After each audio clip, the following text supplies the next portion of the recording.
So the Calamity mod just got a new update yesterday, and it reworked a lot of things in the game, such as biome, structures, weapons, and even bosses.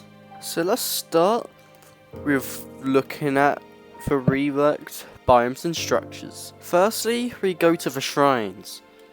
Here is the jungle shrine, which has been reworked massively, and now it's this whole huge thing in the jungle. You could even fight Cranium Plantera inside of this. Next is the desert shrine, which looks much more deserty, you could say. Even has a lamp here, and it just looks like something really ancient. Here's a surface one, which kind of reminds me of Enchanted Sword shrines, but it's still a really nice shrine. You have glowing mushroom shrines, which literally look like a mushroom now. You have granite shrines, which literally look like a granite orb or something. Marble, which looks much more Greek style, which I'd say is very fitting for something like marble. You got crimson, which looks very epic. There's an entire skull here. The dragon skull, it looks like, and even a dragon spine. Then you got the ice one right here, which looks like some house, pretty much. These shrines appear to have so much more detail now, and it's a very welcome change, and I'm glad it's been made. Another new feature is in a dungeon, there is now a whole huge area which can help with bosses like Ceaseless Void and Poltergeist. Now let's look at biome changes. Here is the underground astral biome, which is looking very nice. As you see, the astral ore has been changed quite significantly. It now changes colour and it glows like this. I really like the change. Then you got the astral forest up here, which also looks nice. Some parts do still look kind of the same, but then if you change it to night, you see all of these ores glowing, changing colour. And if you look at these vines over here, they are also doing the same. The sunken sea looks so different now.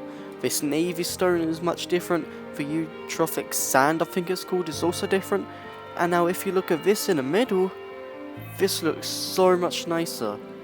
And if you come up here, you see the sunken sea also has its own background, which I don't know if it was there before. Don't think so. If you come here, you have the sulphurous sea, which has some more new features. Go a bit deeper.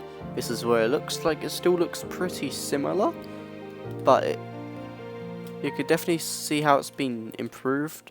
I mean, here's the bottom of the sulphurous sea, looks much different. You've got all these glowing plants here now, and it's just, as a whole, it's a very, very good. Let's go down to the abyss. Look at this thing. You have all the scoria here, you have these plants, you have this, and also I wanted to mention the abyss has been made wider now, quite a bit wider. As you see, I go from all the way over here, and I go across, and it goes all the way to here. Now let's go lower in the abyss. You have all of these glowing red plants, and you have even more scoria, of course. And if you go over here, you have the molten version of these blocks here. Can't remember the name of it, but as you see, they glow like this, like lava.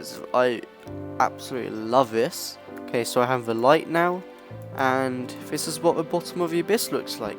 It still goes down like this, it's still like this at the bottom, but the chest area, the shrine area, also looking new. As you see right here, well, it looks similar, but the chest looks different, and this whole island is a bit bigger. Now let's take a look at the Brimstone Crag. Now it's on the right side, whereas it used to always be on the left.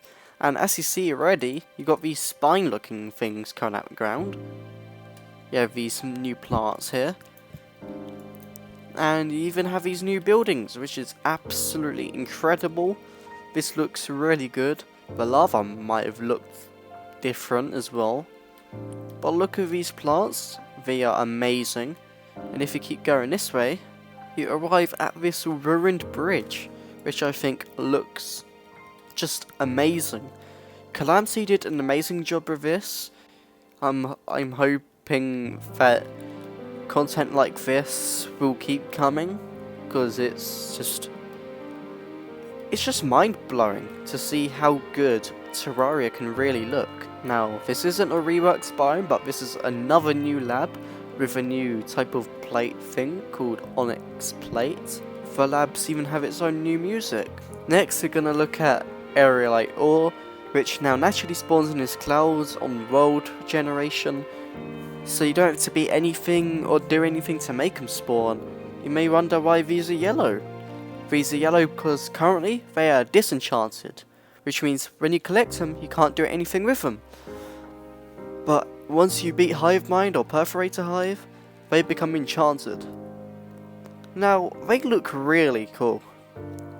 Now let's take a look at the enchanted version. Here we are on here, and this blue one is the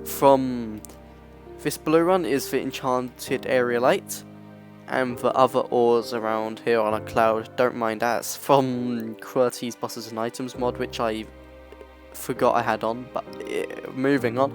Here is Auric Ore, not Auric Ore. Here's Eulibloom Ore. I'm not sure if it looks, I think it looks different anyway, and I actually quite like how it looks. Now let's go somewhere like here. Here is Auric Ore, it looks a bit different again, and I do really like how it looks. Now, let's move on to resprites. Now if you look at here, a lot of these ores have new sprites, which is very nice. The essences finally have new sprites, and the Anarchy Blade has a new sprite. Now take a look at this. This looks incredible.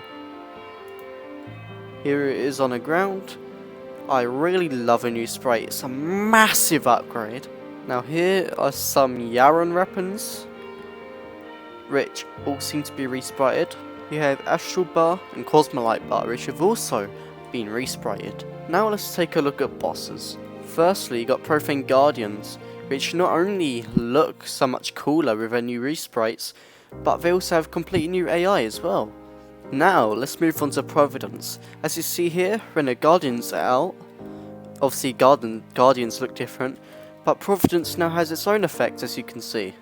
As you see, the Cultist now has its aura as well. The lore items have been changed. If you press left shift, there's a whole story here. Now let's take a look at these reworked weapons. Firstly, let's start with a Riptide, which is not being reworked that much, but the projectile just acts a bit different now. It doesn't just randomly splatter in random directions. Now it's more like it just actually cycles it at a consistent pace. Now let's take a look at the Teratoma, which got massively changed.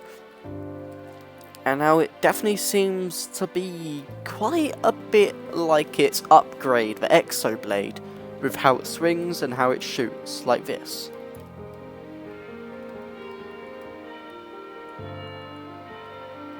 Now let's look at new weapons.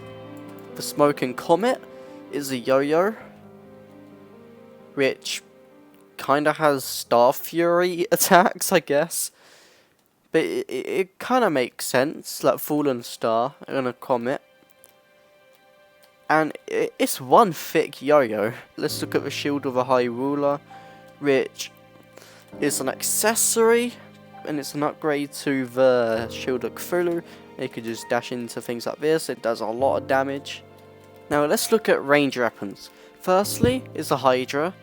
It now does this. Every few seconds it spawns a new one, which is actually very cool. So now it actually acts like a Hydra. And it caps at 3 as far as I can tell. And when you shoot it, boom, you absolutely blast them. Now this is actually crazy weapon. Now let's take a look at the Corinth Prime. I meant Prime. Let's take a look at the Corinth Prime, which is another new weapon. And if you just right click, you can launch a shockwave like this, or you could just shoot like this, like a normal shotgun. Then you have a Midas Prime, which isn't really new or reworked as far as I know, but there's a new ammo, the marksman round, which means when you throw up coins like this, for example, you can ricochet them. Now lastly is a Drayden weapon called a Freedom Star, which does this.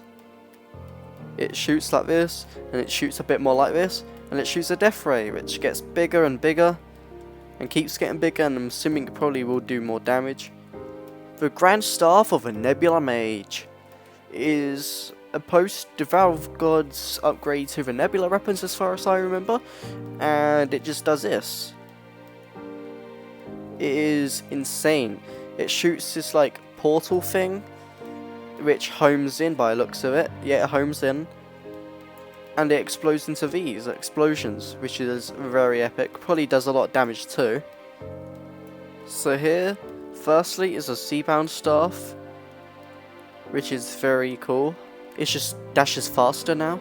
Next would be the Belladonna Staff, which just throw these things, which launch right at the enemies. And if you shoot more, then obviously there's gonna be a lot more of these projectiles, which is very nice. Next is a Tundra Flame Blossom Staff, which literally does this, and they shoot out these flowers which home in and explode.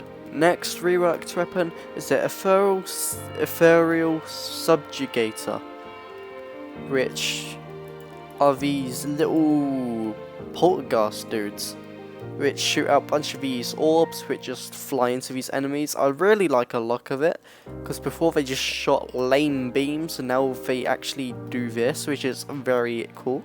And now the final reworked summoner weapon is a Temporal Umbrella.